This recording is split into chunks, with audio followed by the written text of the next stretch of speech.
Well, good afternoon. We have the best and brightest minds driving Ontario's robust COVID-19 testing strategy.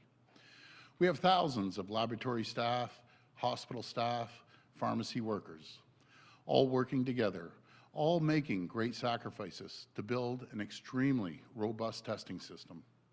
Today, we should all be proud of the fact that Ontario has completed over 4 million COVID-19 tests, more tests than all the provinces combined across the entire country.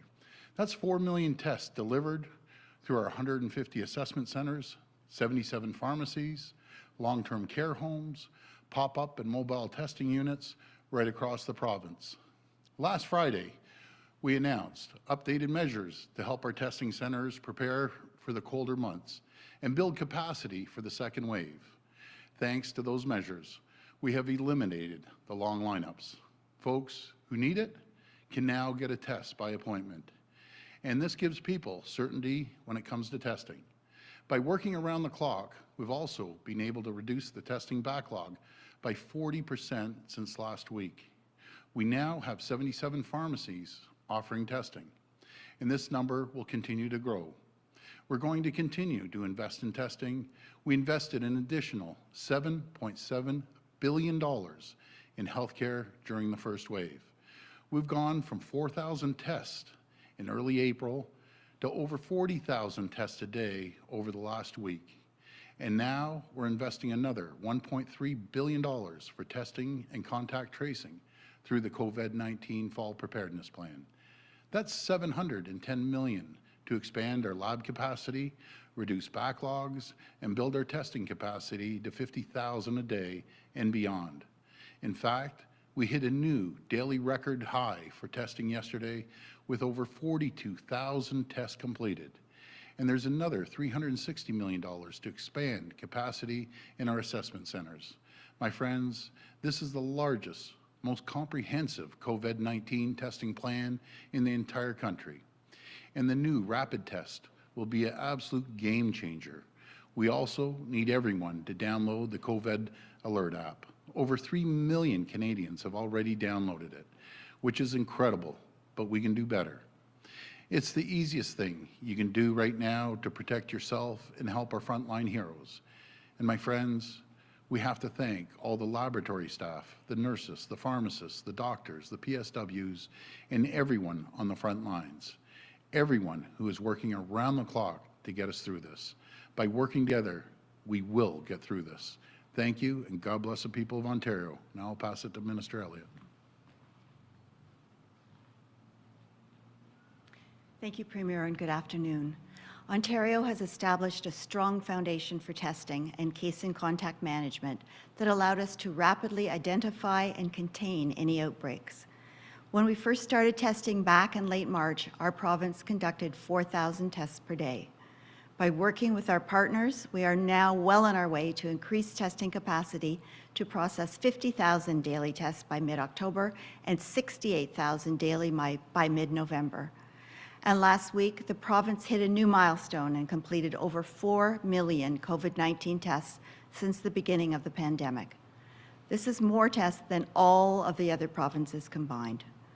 Our broad range approach to testing has helped us determine if and where COVID-19 was spreading. What we found was that it wasn't circulating widely in every community. This was an important learning that helped us make the informed decision to target our resources to those experiencing symptoms, to protect the most vulnerable, and support outbreak investigations. We continue to look at ways to provide patients with timely access to testing and results, especially as we enter into the cold and flu season.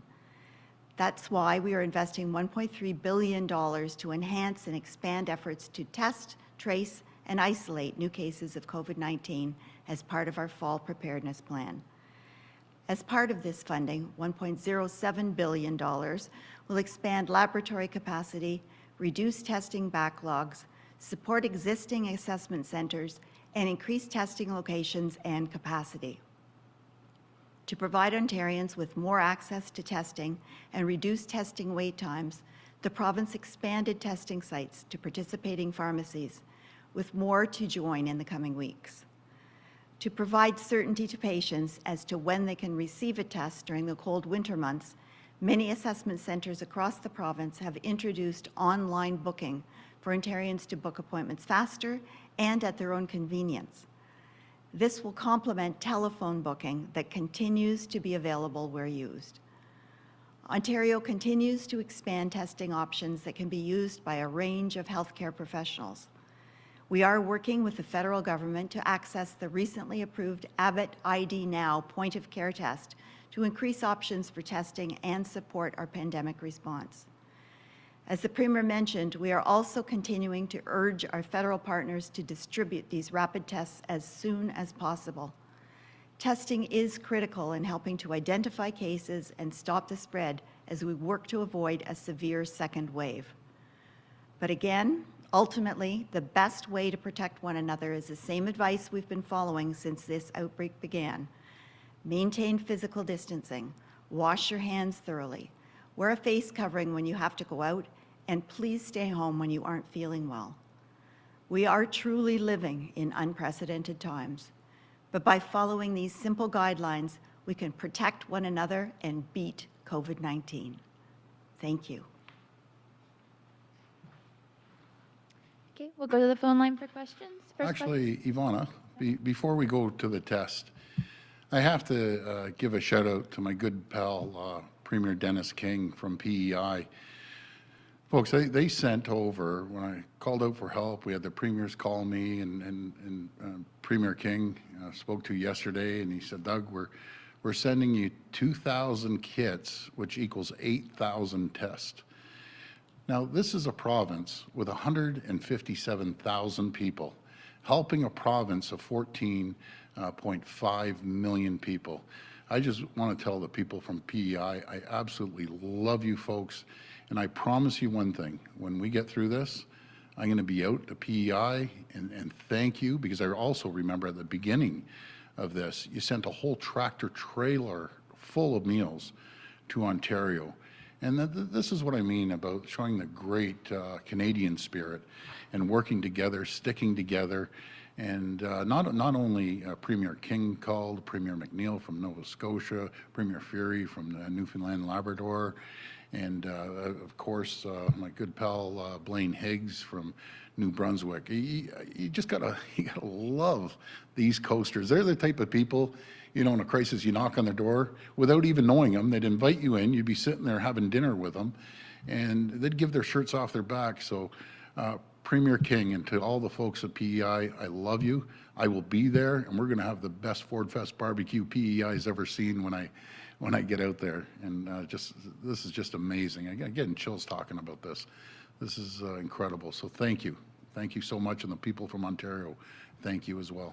Okay, we'll go to the phone line. First question. Your first question comes from Graham Richardson with CTV News Ottawa. Please go ahead. Hi, Graham. Hi, Premier. Just a quick question. We've seen the Prime Minister, and I'm not sure if you've been asked this, but also Mr. Trump. Have you been tested for COVID? I have. I've been tested, I think, 3 or 4 times. I had set up an appointment, I think it was last week. I don't know if you remember, but there was someone in our circle down here at Queen's Park that tested positive for COVID, and I went and got a test.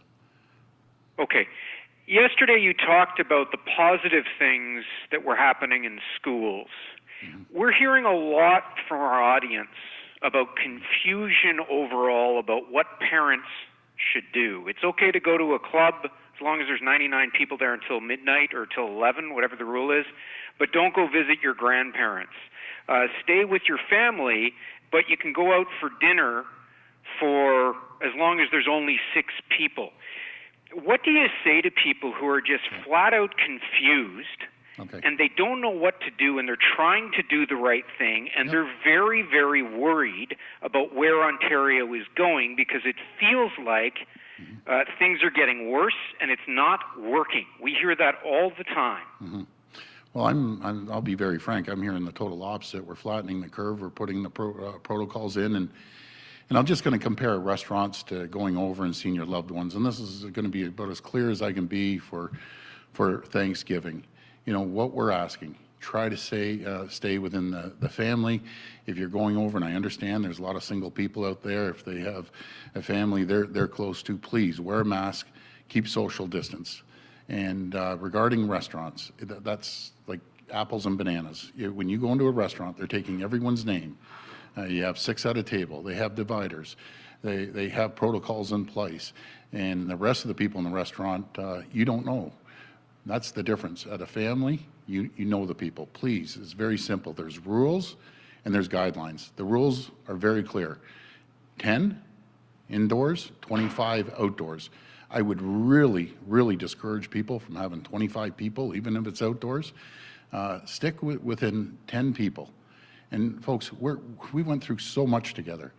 We can get through this. This is going to make or break it this Thanksgiving. We see the numbers slowly flattening. They still are high, but I've seen a decline yesterday. The testing is up to 42,000, a record. And I don't know how Matt Anderson does it. I know I've said he's a champion, but he is a champion. You know, he's moving forward with a record number. We're going to increase the numbers, even with the struggles that we've had with getting the lab technicians and getting the reagent. But he's pulled a rabbit out of his hat somehow. The guy's unbelievable. So he's going to continue doing that, and we will get through this. And Thanksgiving is kind of make or break it. Just please hang in there. You know, I have a big family, and I told Carla, I said, you know, and she knows, we have no more than 10, and simple as that. And that's what we're going to obey by as well. And when it comes to having everyone over, your aunts and uncles, you know, hang off on the hugging and the kissing and everything else. I just want to make through it the Thanksgiving here, but we see a little bit of the flattening right now, but we need to bring the numbers down still.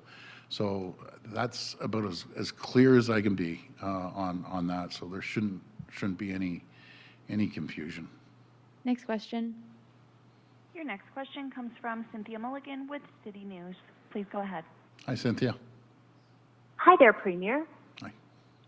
I was wondering, you know, I was on the websites for various hospitals today, Premier, and trying to book an appointment at assessment centers. And it's almost impossible to get a booking for an appointment to go and get tested either today or tomorrow and down the line. So what do you say to people who maybe they're not standing outside for 6-8 hours waiting in line, but they still can't get tested easily at this point in time? Yeah, sure. Good question as usual, Cynthia. Before I pass it to Matt Anderson, we're just asking people, if you don't have symptoms, you know, please don't go there. And I gave the example, those great little hockey players showed up, you know, they're great, but just imagine 2 hockey teams full in uniform showing up for no other reason, but they want to get tested. Or someone's going away, they want to get tested. If you aren't showing symptoms, please. And even in saying all that, even with the lab testing, and by the way, we brought the numbers down by 40%, which is huge over the next few days, so I want to thank the people. And we're still breaking a record. With all this going on, Matt Anderson, we're still breaking a record at 42,000 people, over 4 million tests. Again, I don't know how he does it. It's amazing. So I'm going to call Matt up. Thank you.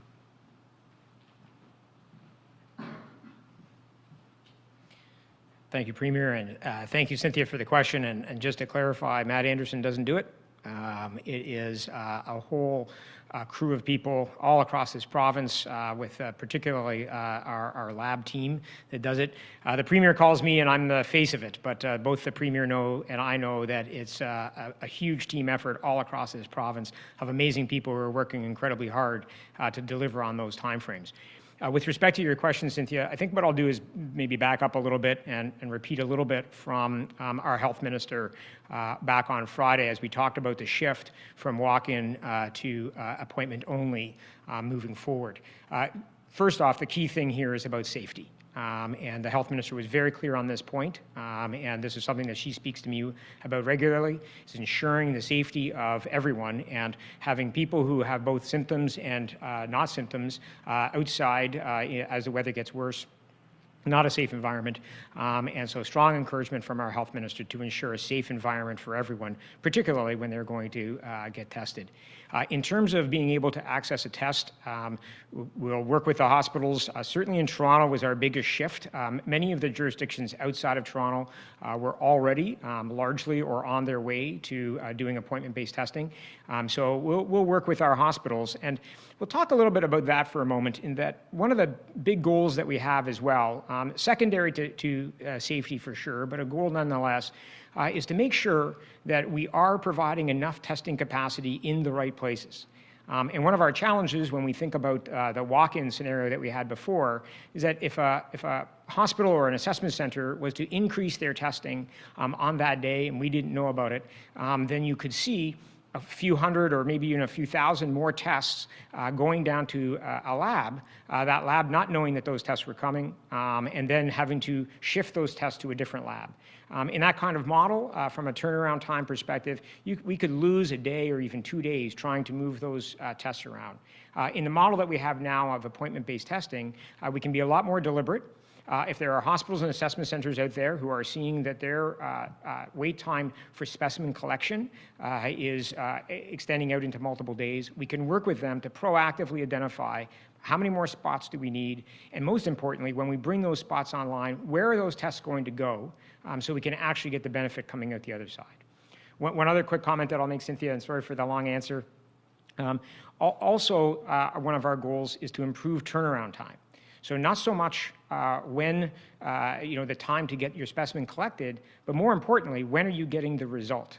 And part of what we're looking at here through a more deliberate approach to testing is our model before, as recently as last week, you would stand in line for, unfortunately, a long period of time. You may or may not get tested at the end of that. You may get a card that says you need to come back. And then when you do, we would have multiple days of turnaround time, sometimes 5, 6, 7 days of turnaround time.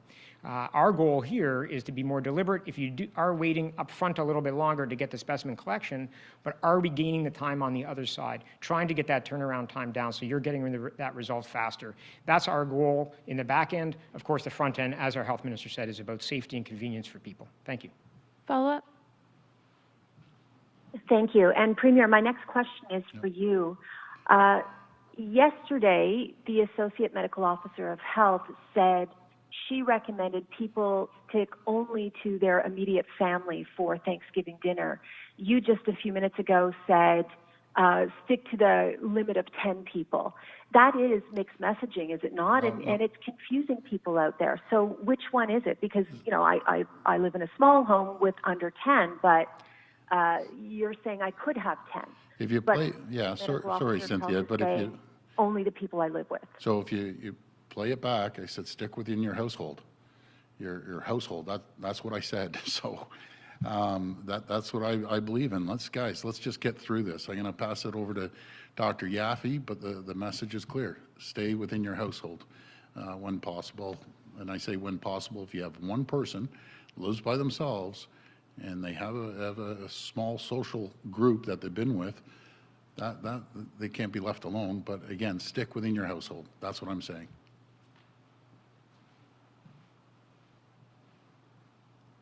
Thanks very much.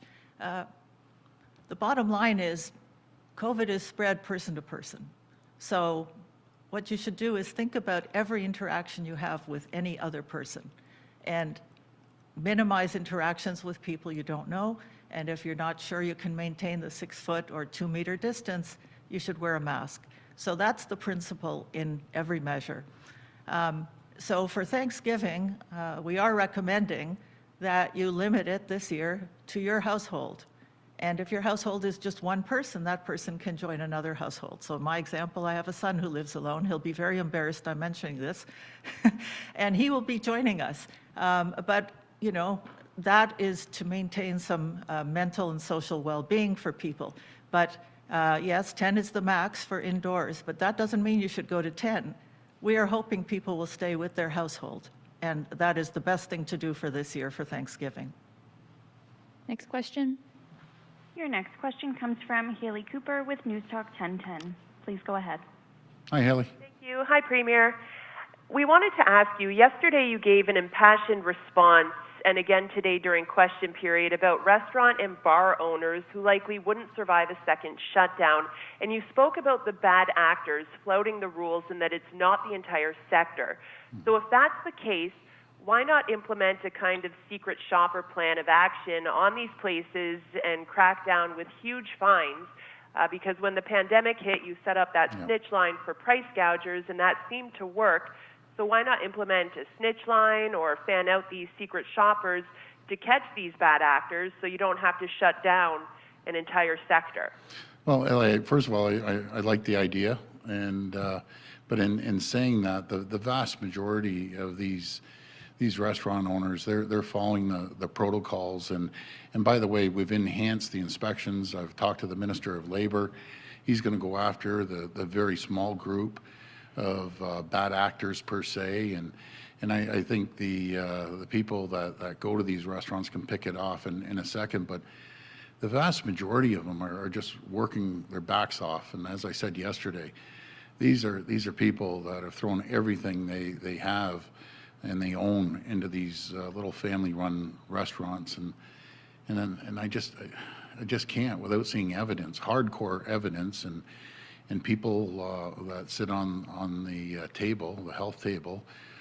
Some are from Toronto, they're across the province, and they haven't been able to see the evidence. I just don't want to target just restaurants for the sake of targeting them.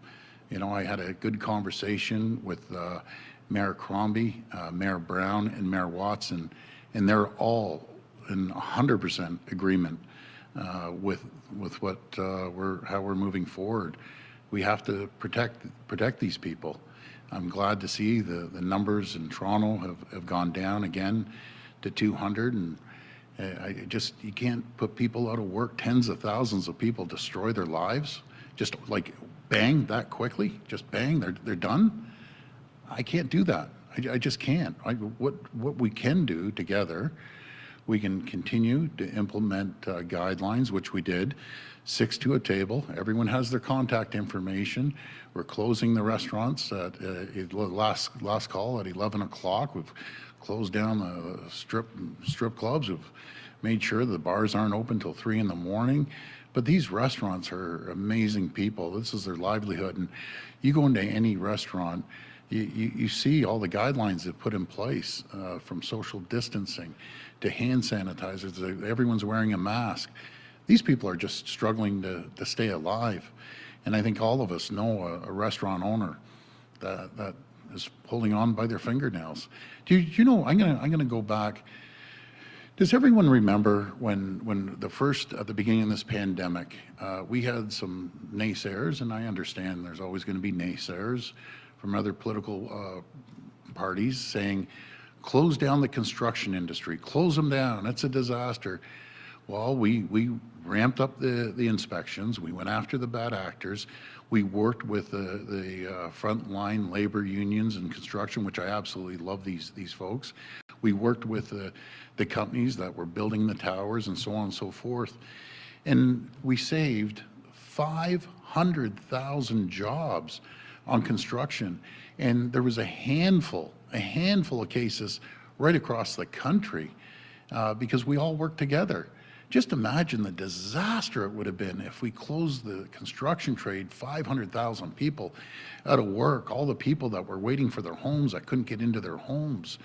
And, you know, we made that call with consultation and collaboration with the construction unions, with the local mayors, with the builders, the Minister of Labour, Minister of Health, and 500,000 people continued to work, and they were building homes. Those same homes that people will be in very shortly. So that was the right call, and we just have to protect the small mom and pop restaurants.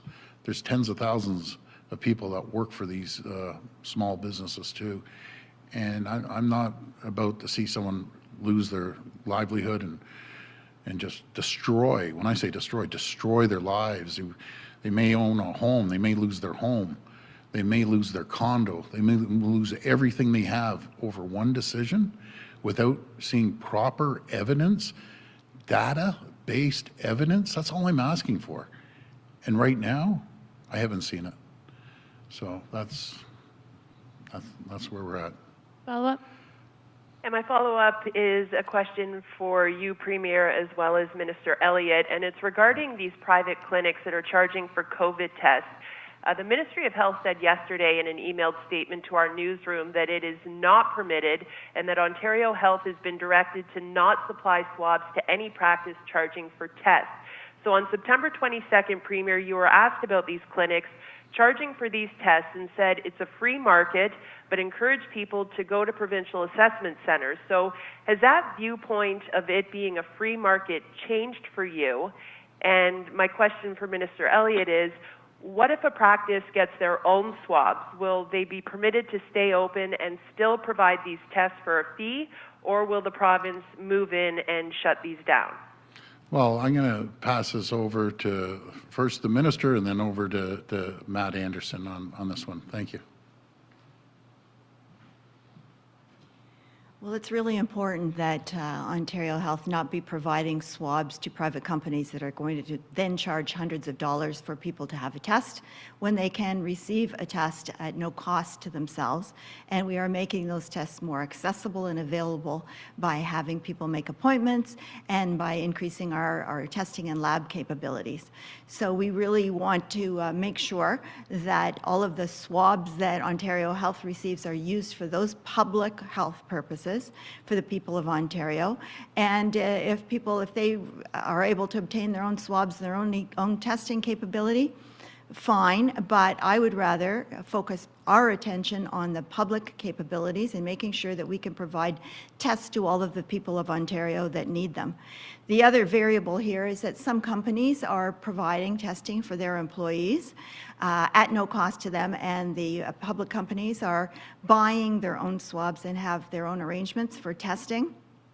That's fine, but no swabs that are meant for our public health campaigns should be used for those private purposes.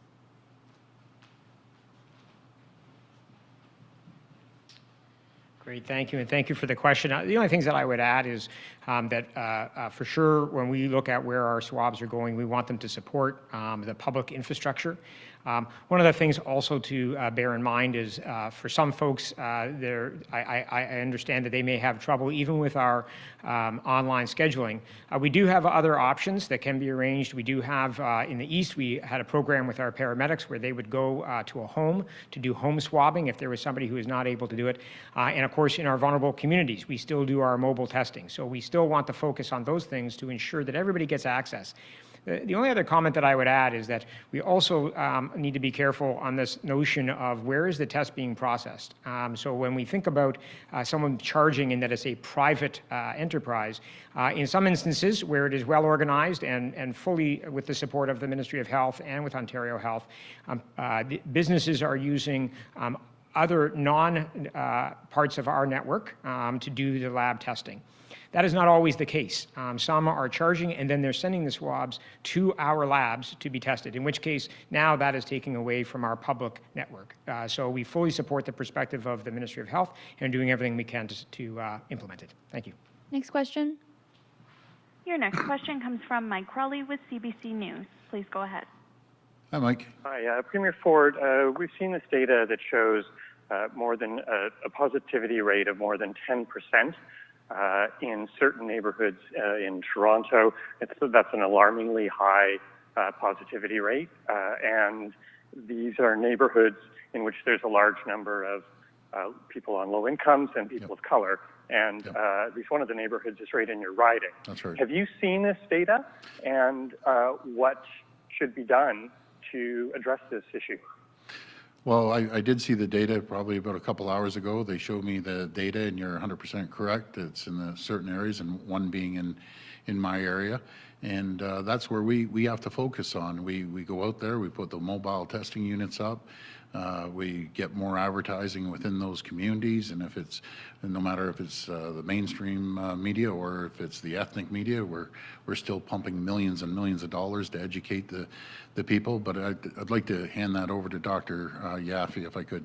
Thank you.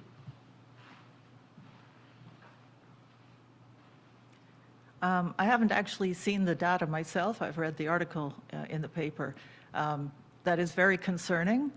Those rates are high, and those are neighborhoods and areas that we already knew were at increased risk based on other data. So in terms of obviously mobile testing clinics, increasing access to testing, which is already occurring, but also we are going to continue to work with Toronto Public Health on how to reach those populations more proactively.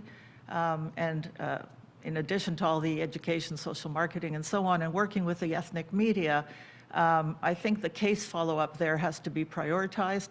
I know that Toronto Public Health has cut back on contact management, but perhaps in those areas, that's an area where it should be prioritized, as well as the long-term care facilities and other congregate settings, because we have to determine where these people are getting their infections. And also in terms of offering voluntary isolation facilities for cases if they feel that they are in a household where they cannot properly self-isolate, which may be the case in a multi-generational home where they may be quite crowded. So I think there are extra strategies that can be and are being implemented and need to be strengthened, and we'll continue to work with Toronto Public Health on those. Follow-up. And back to Premier Ford, back to this question about Thanksgiving.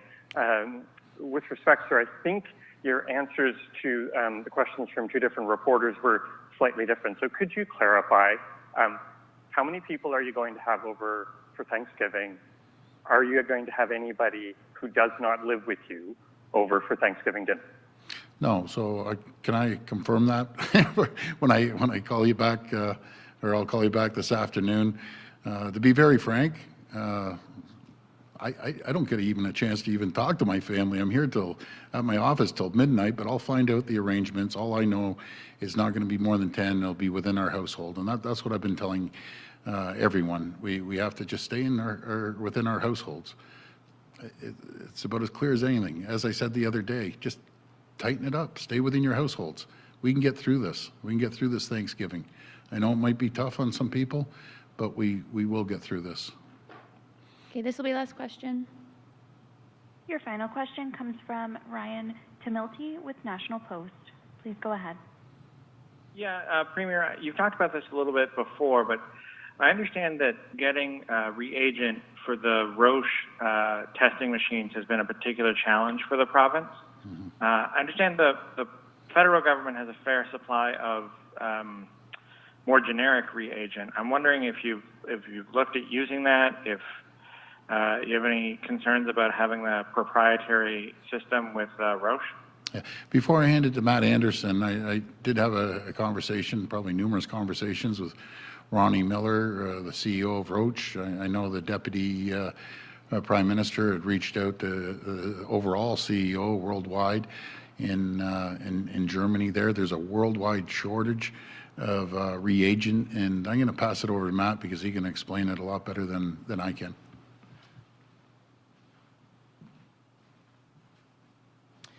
Thank you for the question, and thank you, Premier. The only things I would add is directly to your question, we call it reagent. That's kind of short form. In fact, what it is a whole kit.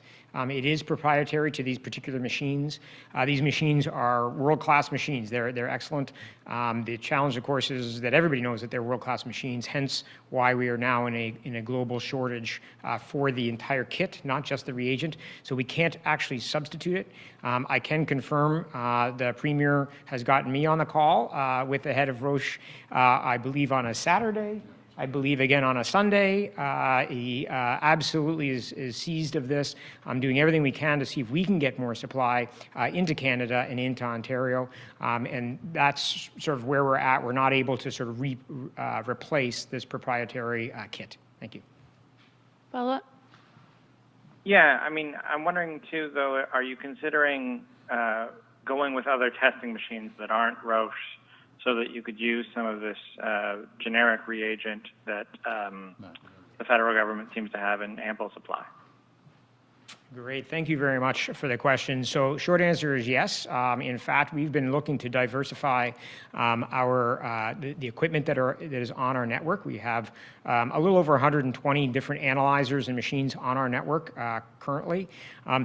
The challenge is it's not quite so easy to say, well, we're just going to move away from these. They are very high process machines, difficult to meet with other providers. However, we are working with a number of wonderful providers who are looking at getting us some more equipment.